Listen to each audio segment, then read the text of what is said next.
بسم اللہ الرحمن الرحیم۔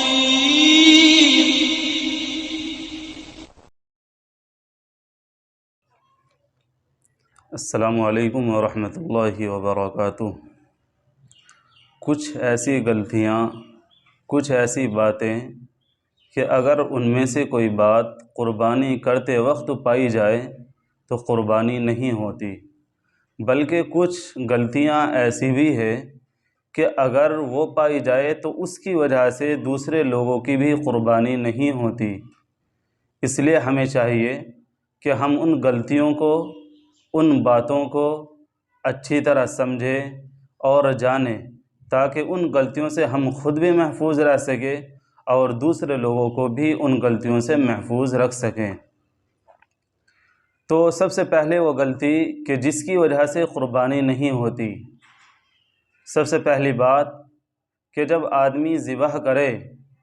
تو آدمی ذبح کرتے وقت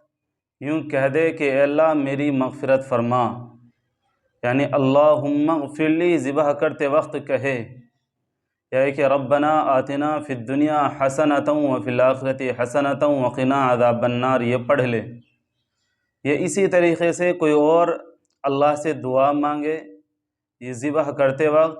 یا اللہ سے کوئی سوال کر بیٹھے، اس طرح کی کوئی بات اگر ذبح کرتے وقت کہی گئی تو اس آدمی کی قربانی نہیں ہوگی، بلکہ وہ جانور بھی مردار ہو جائے گا۔ ذبح کرتے وقت خالص اللہ کا ذکر ہونا ضروری ہے، بسم اللہ ضرور پڑھنی چاہیے۔ اب دوسری بات یہ ہے کہ جب آدمی، یعنی وہ بات کہ جس کی وجہ سے قربانی نہیں ہوتی، کہ جب آدمی قربانی کرے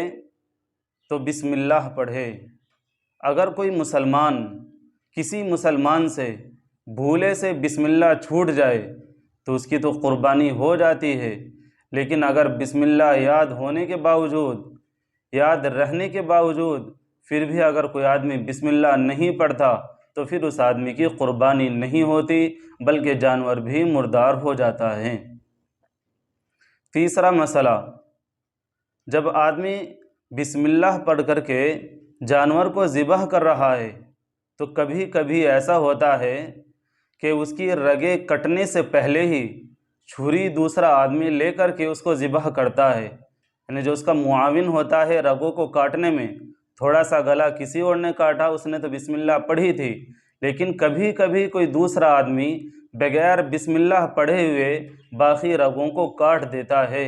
تو یہ جو دوسرا آدمی اگر بغیر بسم اللہ کے پڑھے ہوئے اس کی کوئی رگ کاٹتا ہے تو پھر وہ قربانی نہیں ہوگی، بلکہ اس جانور کا گوشت کھانا بھی حلال نہیں رہے گا، وہ جانور مردار ہو جائے گا۔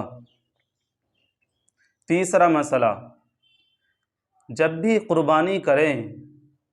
بہت سارے لوگ ہوتے ہیں جو اپنے عزیز کی طرف سے قربانی کرتے ہیں، ماں کی طرف سے قربانی،